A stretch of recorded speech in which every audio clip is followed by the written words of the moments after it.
By Kirsi Lorentz from the Cyprus Institute. The floor is yours, Kirsi. Thank you so much. And it's a real pleasure to be here. Let me just get the presentation up for you. And then we go to the presentation mode. Okay. Right. Let me just actually go to the very beginning. Okay. Can I just double check that you can see my slide in presentation mode and you can hear me? Not yet the slide. We see your desktop, I think. Ah, okay.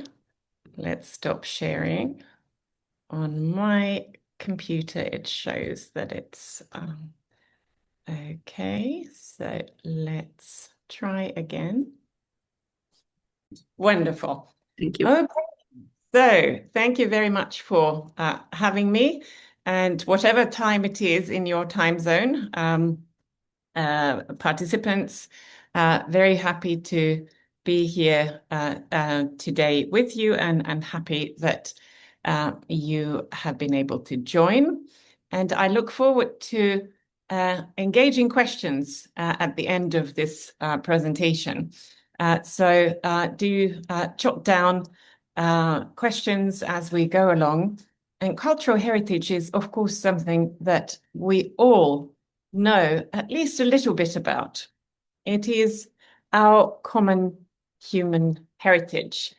And it's the synchrotron radiation applications that we will talk about today in terms of looking at what we can learn from the key questions as to our past and how synchrotron radiation facilities have a role to play in this, but also vice versa, how cultural heritage research can help in communicating the important role that synchrotrons play in our current world.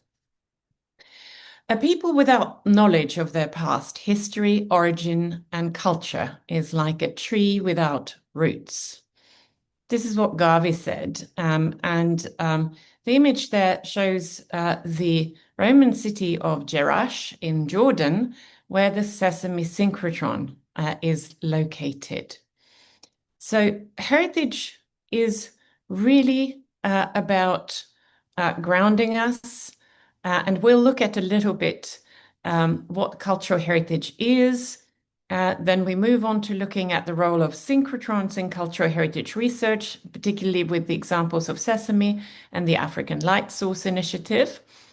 And then we'll dive into looking at the specifics of synchrotron radiation techniques applied to cultural heritage questions, some case studies, and finally, look at the importance in mentoring of mentoring and teaching.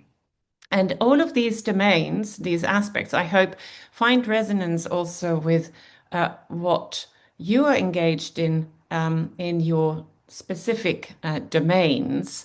There are a lot of touch points and a lot of common issues that we can discuss. So, what's cultural heritage? It's an expression of the ways of living developed by a community and passed on from generation to generation. And here's a list of aspects that it could include from a particular encyclopedia. Cultural heritage often brings to mind artifacts, historical monuments and buildings, as well as archaeological sites. However, the concept is even wider, as you see there. Different kind of documents and so on. Towns, underwater heritage, natural environment, and so on. But also intangible cultural heritage, oral traditions, performing arts, rituals, and so on. So not just what we can touch, whatever scale that is in, but the intangible as well.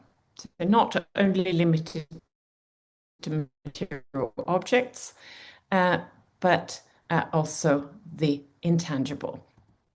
Now, archaeologists, of course, often have access, especially in the prehistoric context, to the tangible in its great majority. And even through texts and such sources, we always need to exercise source critique when we try to access the intangible. Now, why are synchrotron radiation approaches crucial for the study of cultural heritage? Some of this relates to the characteristics of synchrotron radiation techniques. Non-destructive, non-invasive, or perhaps better put, minimally destructive, minimally invasive. Some reversible changes, perhaps. Structural to chemical imaging, so we have a really wide range of different types of data, and this is really critical when we look at cultural heritage artifacts and samples, which are often very heterogeneous, and the questions are rather complex. Someone very wise put it very aptly, I think. Archaeological sciences is the application of all humans' current knowledge and techniques to understanding all humans' past knowledge, techniques, and life ways. So here's some of the UNESCO World Heritage Sites in the Eastern Mediterranean and Middle East region. And the color coding legend is in the corner there. The red points denote World Heritage in danger. And why I put this here is just to bring home that for some sites, for some remains of the past, it's really a critical hour. So we need to use synchrotrons like Sesame and other synchrotrons globally to explore the cultural heritage while we can. So here's a number of such sites just to show you the diversity of remains, monumental remains. And in each of these sites, of course, we have a plethora of artifacts, in some cases documents, traces of life, and looking at those traces, whether it is in Persepolis, Babylon, Qasr al-Farid, Petra, Byblos, or our own Hirokitia here in Cyprus, is facilitated by use of new approaches, and in this case, synchrotron radiation approaches, which are continuously evolving and being developed, as you've heard during this training school. A number of other sites here just to showcase the diversity, the scale, and so on from that particular region. And then moving on to the African continent with the same denotation in the legend there as to the sites and the red marked sites in danger. The African Light Source Initiative is particularly important for providing the continent with the data required. And here's some of those sites to showcase, again, the diversity of the type of sites. Whether we're looking at landscapes, monuments, remains of biological nature, structures, and so on. And here I will just flip through the references so that we are in the good side of things. So let's look at the role of synchrotrons in cultural heritage research, Sesame and African Light Source in particular. Interestingly, the Eastern Mediterranean and Middle East is known popularly as the cradle of civilization. And the African continent is known popularly as the cradle of humankind. So both regions are rich in cultural and natural heritage, and increasingly this connection between cultural and natural heritage is being made in several different contexts. Now, you already have heard quite a lot about sesame, so I won't go into detail on this, but what I did want to mention is that sesame opened its doors with research on cultural heritage, the first being time. Here's the current beamlines. Again, you have already heard quite a lot about it. And in the context of the African light source, heritage is particularly also mentioned in terms of the potential for African science with light sources, paleontology and archaeology. It's a symbiotic relationship. It's a win-win. Synchrotron radiation techniques help to answer key questions about our past, and synchrotron radiation-enabled research on our past helps to communicate the importance of synchrotrons, engaging diverse and wide audiences. And earlier today, we heard a wonderful talk by James Gillies on the importance of communication. And cultural heritage resonates with different audiences, wide audiences, from decision makers to stakeholders to future generations as growing around us. So let's look at some of the details in terms of synchrotron radiation techniques for cultural heritage applications. There's a multiplicity of techniques, as I already mentioned. There are different beamlines dedicated to different characterization techniques. Here's just a list to showcase the variation between different synchrotrons worldwide, as shown here. And for example, at ALS, here's a schematic representation showing different types of beamlines, as well as for Soleil synchrotron. And the importance there is teamwork and communication between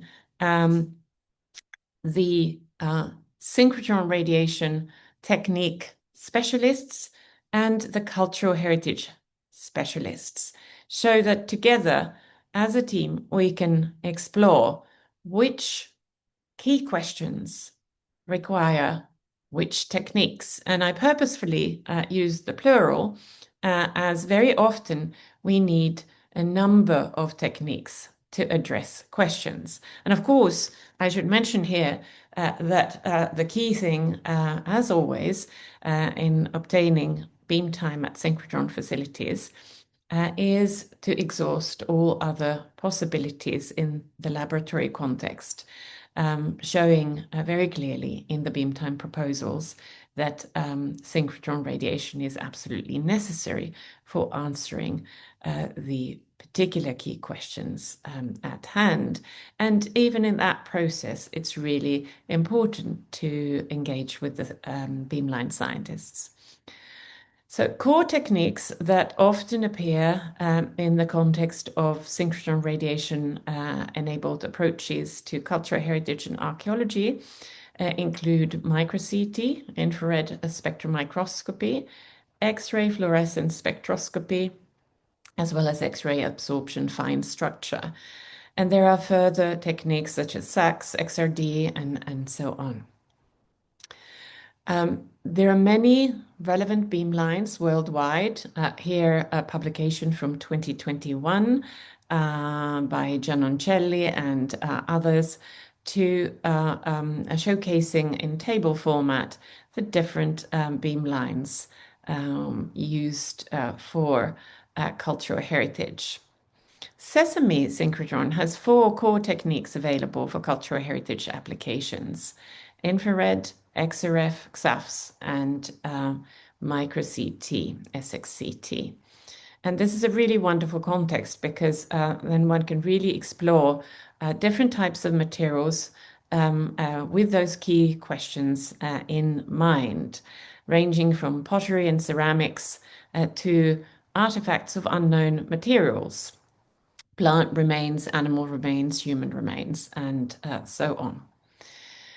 And synchrotron radiation on material remains from the past is best employed when we really are using it to answer key questions about the past. Characterization is one thing, but we really need to have a context where it makes a difference to produce those critical results, that critical data that enables us to explore key questions, whether it is about manufacturing techniques, degradation, preservation, aspects of human population variation in terms of, for example, dental development and so on and so forth. So some of those types of context of use are shown in the slide under specific different types of materials. Let's look at SXCT or computed tomography micro-CT with synchrotron source. This, of course, provides data on structural imaging, and we can explore aspects from pathologies in animal and human remains, virtual histology, all the way to aspects of manufacturing, degradation, and preservation in different types of materials. A range of sophisticated imaging techniques have been developed in the recent years, both in the lab and synchrotron contexts and in other transnational facilities. Synchrotron sources have several advantages. There's high flux, brilliance, and temporal and spatial coherence. And development of high resolution detectors has made it possible to implement X-ray radiography, microcomputed tomography, and phase contrast tomography for cultural heritage research. And here's some of those studies. I will go through these relatively rapidly, so we have time for some discussion and questions at the end.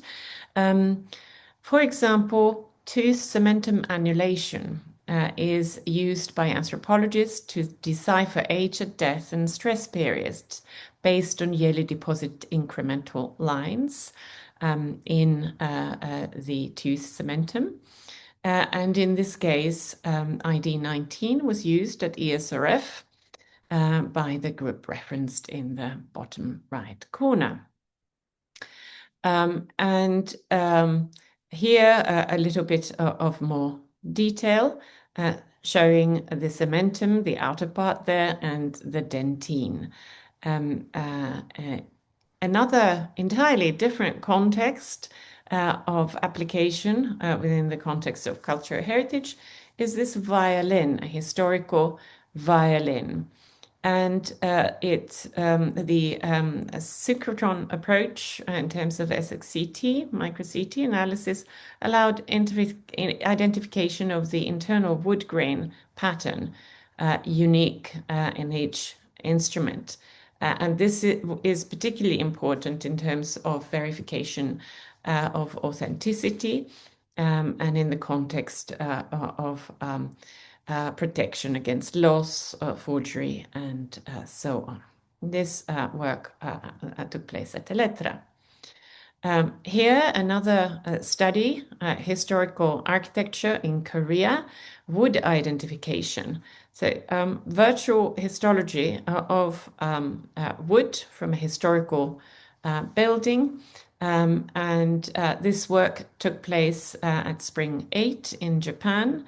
Imaging of the wood samples at high resolution, and this enabled the wood identification. Textiles can also be studied, as in this study relating to material from Italy, and the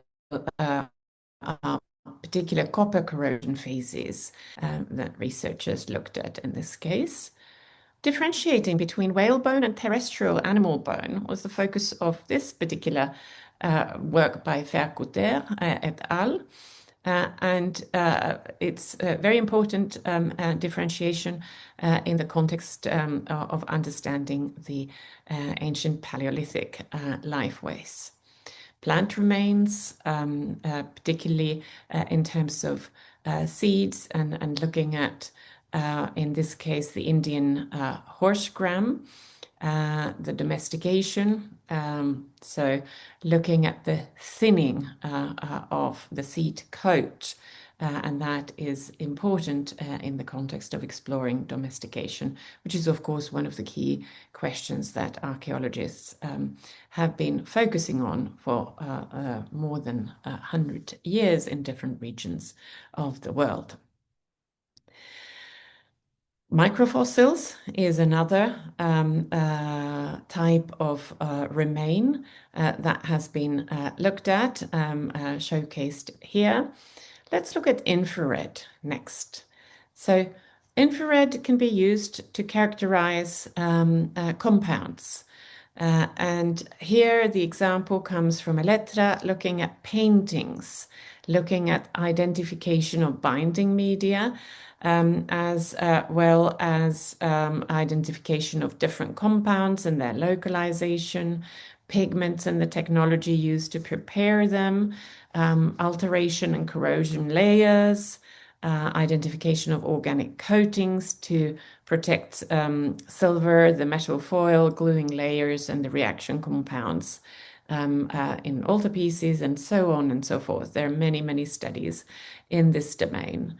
Infrared can also be successfully applied to identification of pigments in varnish layers, of musical instruments, determination of adhesives used on fibers or of traditional costumes, and so on and so forth.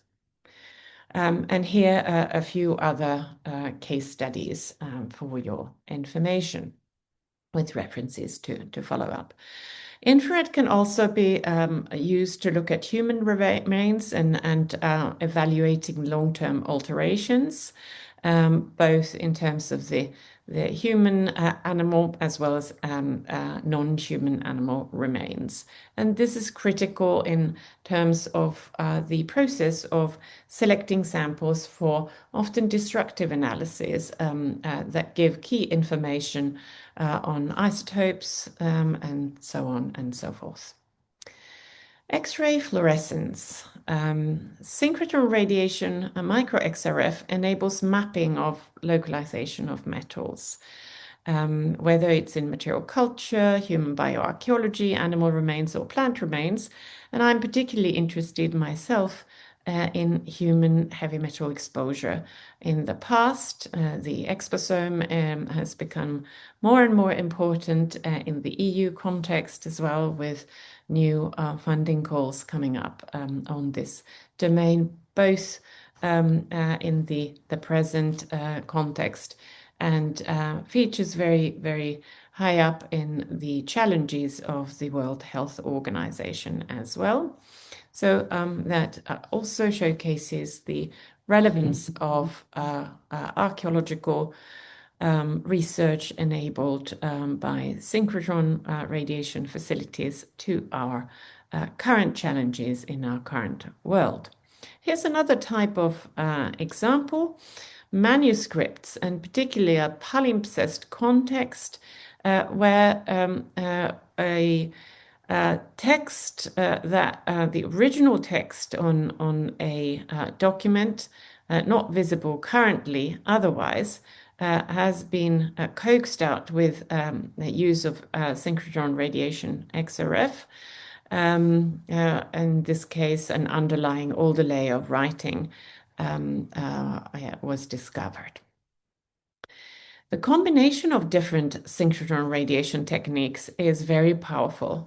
Whether we're looking at, as in this case, on glass beads from Thailand, looking at chemical speciation following the observation of chemical elements, or papyri, as in this case, where we have multiple laboratory techniques as well as synchrotron techniques combined into a really powerful toolkit to look at an ancient manuscript.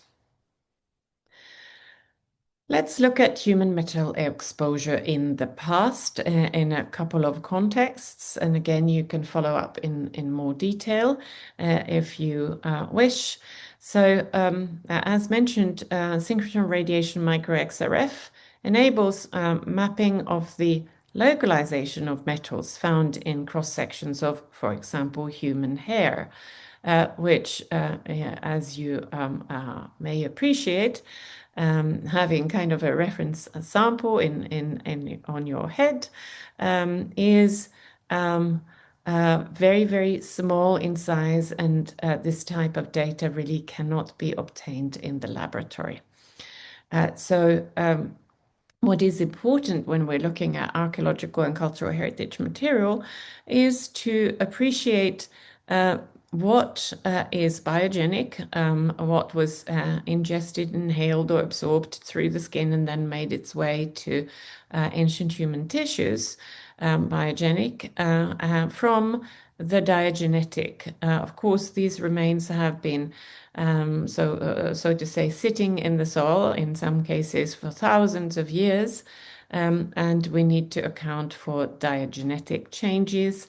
And therefore, it is really important not only to be able to identify whether there is metal element content, but also to be able to localize and to explore in this way the question of whether or not we're looking at biogenic or diagenetic changes.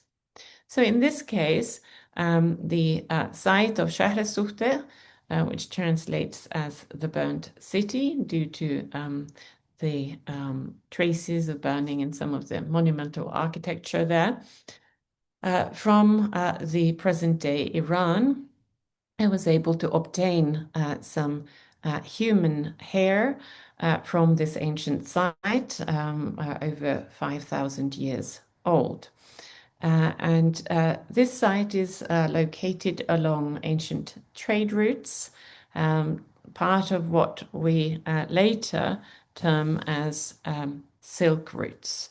And it was a very, very large urban site with trade in precious metals, mining and manufacturing activity, including copper mining and so on. And so this slide showcases some of the approach together with the ancient hair samples. I was able to explore modern hair controls at the ESRF, the European Synchrotron Radiation Facility, and map the elements present at the ID21 beamline. And I would like to acknowledge the facility as well as its staff for this very fruitful collaboration. And we can use certain elemental maps to identify different structures in the hair, the cortex, the cuticle, and so on. And we can look at the copper levels. And one of the outcomes here will be shown in the next slides, but the importance of this data and the key question really that I'm interested in here is understanding human health in periods and sites with intensive metallurgical activity. And metallurgy is, of course, so very important for our human history and human past that we have even named the archaeological periods according to metals. You're all familiar with Copper Age, the Chalcolithic, the Bronze Age, the Iron Age, I am sure. So looking at these great changes and innovations and the technology and exploring the potential health consequences in this context exploring the potential sources of exposure in the past, and again referring to the current interest in the human exposome, lifetime, and providing the depth in the la longue durée, if you like, in the deep past, on the story of human metal exposure. And of course, there are different routes through which unwanted metals can find their way to the human body, whether we are looking at inhalation, ingestion, or absorption through skin. So in the top right corner, you see the different samples, and the one with the most red there is a young female, 18 to 20 years old at death, or rather the hair strand cross-section from this young female, one of those analyzed. And the result from this sample is really significantly higher.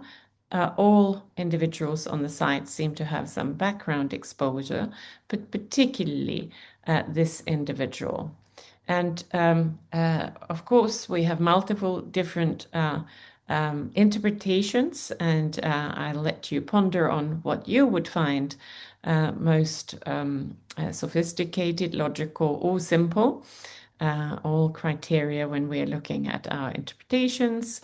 Whether this young female may have engaged in some specific activity that others did not, perhaps in metalworking, perhaps using cosmetics that contained high levels of copper, or perhaps, as we know on the site, engaging in craft work using copper-based pigments, so on and so forth.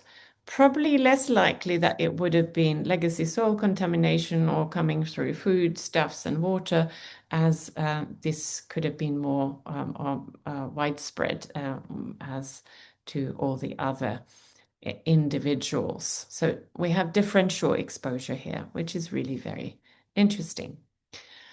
I'll, in the interest of time, skip to the main results here and outcomes of the study. And it is of utmost importance here the ability when using synchrotron radiation micro-XRF to map the localization of, in this case, copper. And the ability also, of course, to do repeats so that we can be confident, relatively confident in our results. So another study, this time at the Sesame synchrotron, looking at material from the same site, but different remains, bones and teeth, in this case, conducted at the XAFS XRF beamline of Sesame.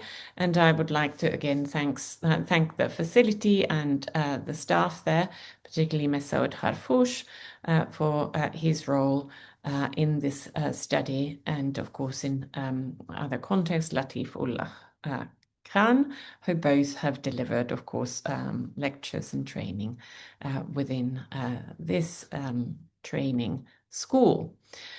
So here's some relevant images showing the vast site with its enormous cemeteries, with many tens of thousands of burials. Some of the contained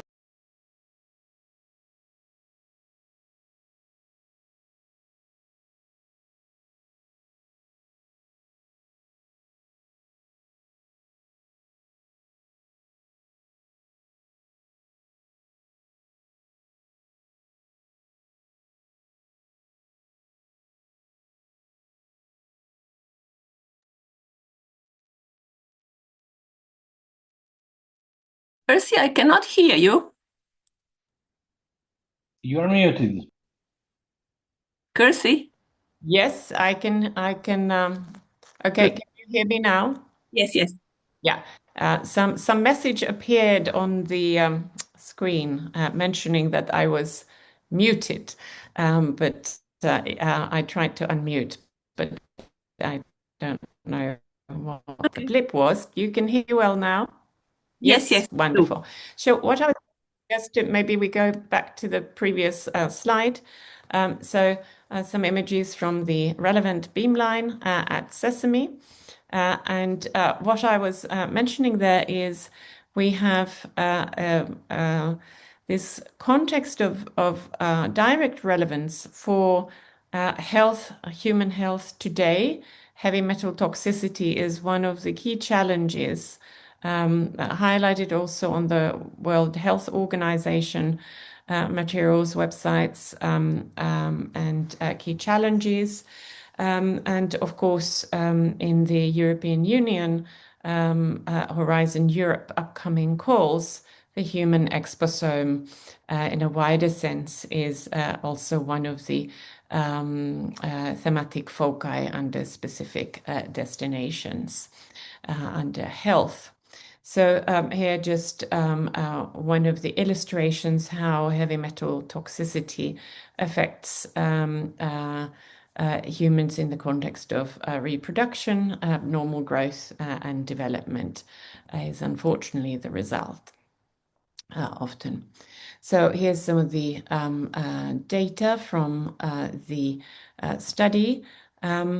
I would just stress again that these type of studies to take place, it is very important to engage as a team with different experts, with people from different backgrounds to explore new ways of looking at old questions or synchrotron radiation techniques opening up entirely new questions for exploration. And here, importance of mentoring and teaching is, of course, paramount. So here's some of the examples from what we've been doing here in Cyprus at the Cyprus Institute, where I am based, running a postgraduate level course on synchrotron radiation enabled approaches to heritage sciences and archaeology, with cutting edge science in lectures given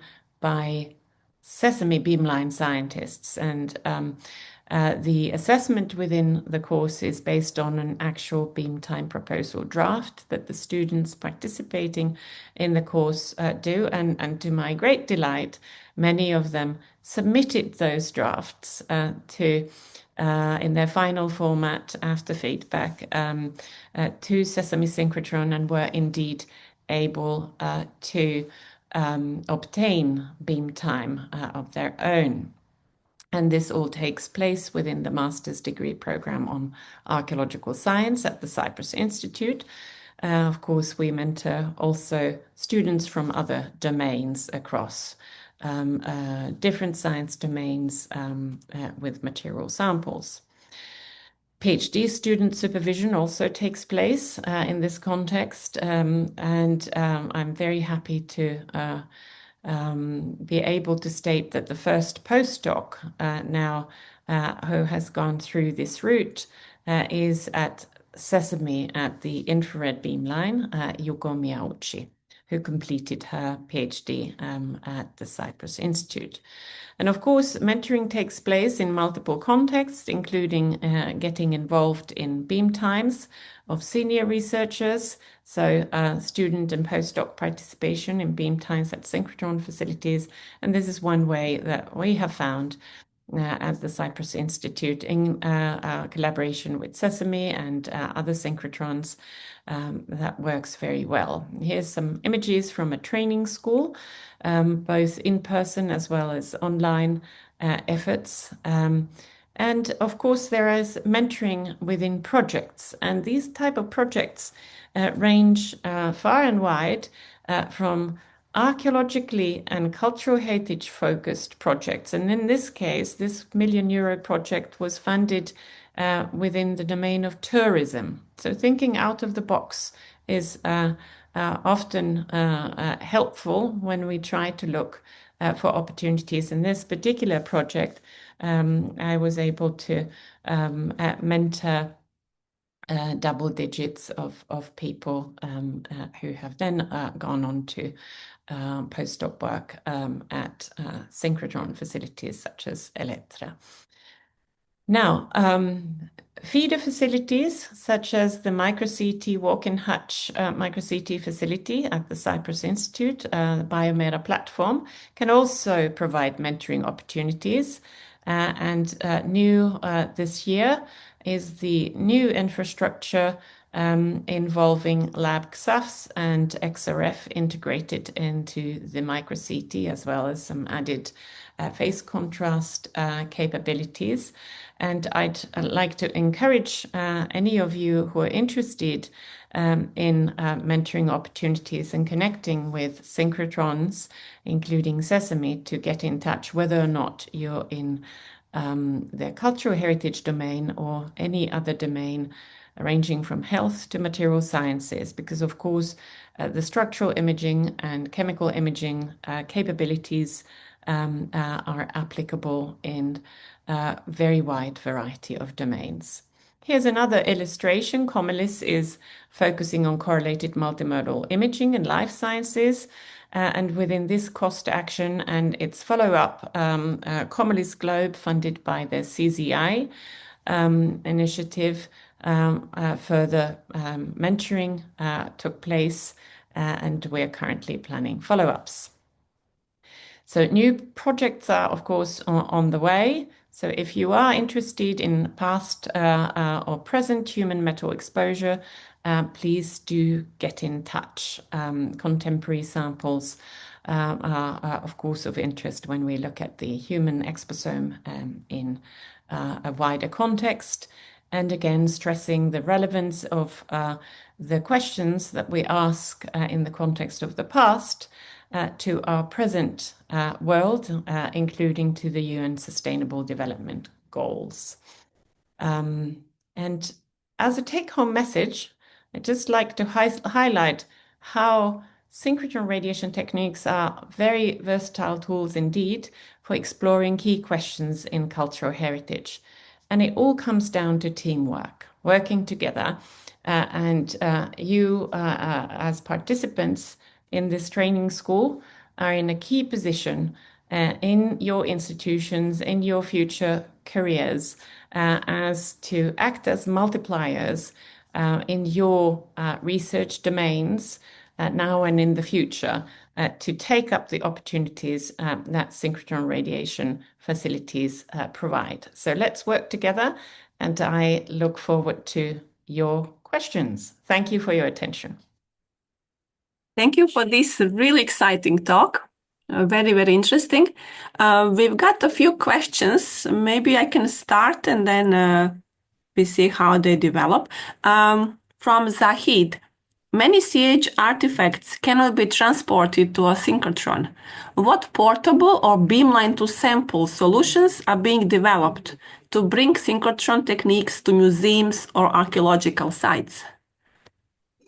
Thank you very much for this important question. This is, of course, one of the challenges when we're looking at very large monuments and large artifacts indeed. There are multiple challenges in terms of the transportation, whether it's logistical or permits and so on and so forth. Synchrotron techniques, of course, by definition require synchrotron source. So at the moment, I'm afraid what we need to do in cases like this is sampling. It is not ideal, but there are, of course, multiple other techniques, and that is what I didn't have time to go into, but your question provides a perfect chance to refer to it. Synchrotron radiation techniques are, of course, only one part of the plethora of approaches in our toolkit as experts when we start looking at materials. So when we can, we answer the questions using techniques in the field, instrumentation that is portable and particularly in our case at the Cyprus Institute, we have developed multiple sets of instrumentation and approaches, all the way from handheld to portable, in the sense of you can hoist it into a small car or a bigger car, or indeed a laboratory on wheels, a large truck with a payload of instrumentation. And in some cases, we're also airborne. We have unmanned aerial vehicles, if you like. So it's a really wide-ranging question, and one of the things that is really exciting, of course, at the moment is looking at what other developments there are. For example, in the domain of muons, I had the chance to visit Japan together with my colleagues from KEK recently, and there are very, very exciting developments that we can use, both in the field and in the transnational and national facilities. I hope that answers your question. Thank you. And another question from Zahid. For natural UNESCO sites like ecosystems or fossil beds, what synchrotron techniques could be used, and how do they differ from those used for cultural sites?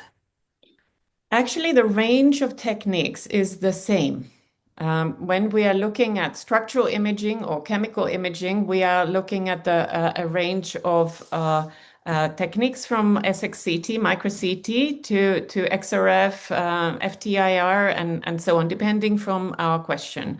If we're looking at organic compounds, for example, we'd be looking at FTIR. If we're looking at the structure, the shape, we might want to use SXCT. And I think your question really brings to the fore the importance of learning from each other, from different disciplines. I always say that archaeologists have to be good foragers, good gatherers, in the sense of gatherer hunters. We are gathering, hunting for the new applicable techniques, and so are our colleagues in paleontology. And it's also very interesting in this context to highlight that, for example, one of the key SXCT experts at ESRF, Paul Taffareau, is originally from the domain of paleontology. So I think there are really very interesting opportunities for teamwork and synergies, and discussing together the possibilities of application. And I think that's also very energizing. So I'd really encourage you to engage in that, and feel free to contact me also for further exploration. Thanks. A question from Sonia. Is the interest in CH skewed by the distribution of power and wealth in the world? Are we at European facilities, for example, excessively interested in measuring European CH? That's a really interesting question, Sonia. Thank you for that. And one of the things, of course, when we look at the politics and power and heritage and identities, these are really domains where we often also get into contested situations. And I would also like to draw on the social sciences, the humanities, in terms of when we look at cultural heritage, what constitutes heritage. I had a few slides in the beginning, but I didn't go into the anthropological understandings and variation, diversity in terms of understanding what is heritage and how we define it, and how particular monuments, for example, get into the national heritage listings, whatever they are called. As I mentioned, I was in Japan recently, and have been, of course, working in the European Union context, in Cyprus and elsewhere, in the UK, where I used to be, in Scotland, England, before coming here, and originally being from Finland. There are interesting differences in terms of how we see heritage and how we see its preservation. If you look into, and I won't go into detail, but look into how in Japan the historical castles are preserved, treated, and so on, and how this may sometimes leave us puzzled in a European context where we think that a moment frozen in time is what we want to preserve in terms of our castle or an artifact. Whereas in Japan, the view is quite a bit different. So I'd encourage you to look into this, as well as then, of course, there is a number of key texts, and I can, if you contact me, I can pass you some further reading on heritage in the context of politics. It's a really key domain and huge domain, and we need to be very conscious and aware of the historical uh, specificities and the power plays and so on. I hope that goes some way of answering your very complex question. I think this is actually worthy of a thesis of its own, a doctoral thesis. The question from Dr. Shirin Akhter, I'm not sure I understood fully. I will read it. If you could let us know whether your laboratory is using CRM for human hair analysis. I don't know if you're able to, whoever asked the question, to explain a little bit more, maybe by You, yes. orally or writing a bit more.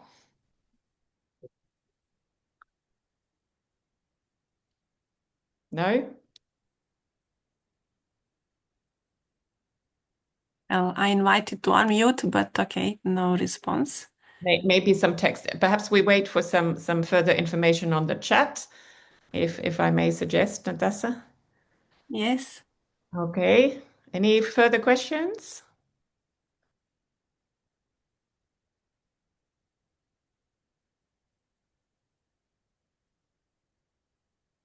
In the meanwhile, when you're checking, of course, in terms of hair analysis, we exhaust all techniques that we can in the lab, as I mentioned earlier, within the context of particular questions. Of course, in archaeology, if one gets into the business of characterization fully, it will never end. So we really need to focus on key questions and what we want to find out in a particular context, whether we are looking at parasites in a context of irrigation agriculture, any particular increases, or whether we're looking at human heavy metal exposure or looking at let's say growth disturbances in childhood, comparing different populations and using synchrotron radiation to do virtual histology to avoid the necessity of cutting the precious samples as previously had to be done. So destructive analysis in that sense, and so on and so forth. And Any a quick question from me. Maybe if you could give us a few steps for a user who is not familiar with synchrotron and who thinks it's the best chance to do the research there, what should be done? I mean, what are the steps? Who to contact? What to learn? What to get prepared for? That's a wonderful question, Natasha, and I would even hazard to say that this perhaps can be answered also more generally for all domains. If you are working in a context that you suspect, you think that synchrotron radiation could provide some critical answers, but you don't know how to go about it. First of all, you're not alone. This is a very well-known situation. So what we're doing in many different contexts, and now most recently in the context of the Sunstone EU project. So I will put it later on in the chat, Sunstone. You can contact Sunstone. You can look at these projects and get trained. We can put you in touch with beamline scientists. We can put you in touch with mentors. You can contact me so that I put you in touch with the right people. We have people who are helping you all the way from ideation, developing your idea of what you would like to do, exploring, and we call some of these workshops the crazy ideas workshops. And this is something that the PSI in Switzerland also did when they set up the XFEL facility there. So it's basically about freely exploring as a team of different experts with different backgrounds what could be done. And then you get to the research design and contacting the beamline scientist for feasibility and so on and so forth. There's a lot of help in writing beam time proposals. Another thing that I would like to mention is there's a lot of recorded talks and presentations also online, so you can look at those. And for example, from Sesame website, you can check out the Sesame User Committee, the SUC, and each committee member has a specialization domain, whether it's health or material sciences or archaeology. And it has been agreed that each representative, they represent Sesame members, such as Jordan, Egypt, Cyprus, and so on. But they also are very happy to hear from you as potential future users, as according to their domain, to give you advice. And another aspect that was mentioned, I think, by Simon and Sekazi earlier during the training is the LAMP program. So the LAMP program gives funding for faculty student teams, the so-called FAST teams, to go to synchrotron facilities for 2 months and to explore what could be done. So really an intensive mentoring period. Another thing you can do is you can contact us and come and visit in the Cyprus Institute at the feeder facilities and have a look at, for example, in the context of an Erasmus, what could be done at synchrotron facility and what preparatory work would need to be done at laboratory facilities, feeder facilities, such as the ones that we have in Cyprus. But yes, please, feel free, any of you participants, to contact me for further links to resources. There's also a survey that I conducted for the International Atomic Energy Agency on resources online available for cultural heritage and synchrotron radiation domain. So there's a lot that that can help you in the way, but there's no beating a good conversation, either online or over coffee. So don't feel that you have to read absolutely everything on these resources. No one expects that.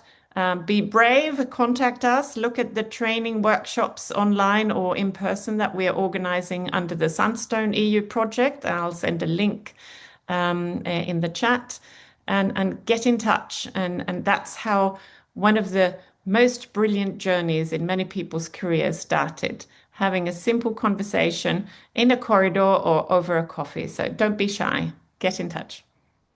Thank you for this very encouraging answer. Now we've got a few questions. I think we have time for one quick answer.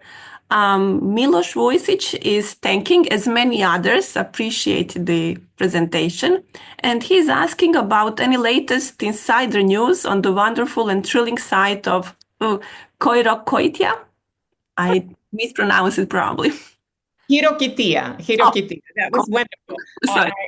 I understood exactly what you meant, Natasha. So compliments on it's a bit of a mouthful, but yes, I think the latest news was that the excavators of Hirokitia were presented with a Cyprus Archaeology Award by the Republic of Cyprus president about 10 days ago. So there are many wonderful developments there, ranging from augmented reality experiences as well. That's one of the things that a colleague of mine here at the Cyprus Institute is busy with, as well as the studies of human remains from Hirokitia that I've conducted, and many French colleagues have also been busy with in the past. So it's a long-standing site and many more news to come. So thanks for that question. And certainly synchrotron radiation is applicable also on that site. So thank you. And do come to user community building events and find out how you can use synchrotrons wherever you are, online or in person. It's a Yes. family and we wait for you. Thank you so much for this wonderful presentation and the answers.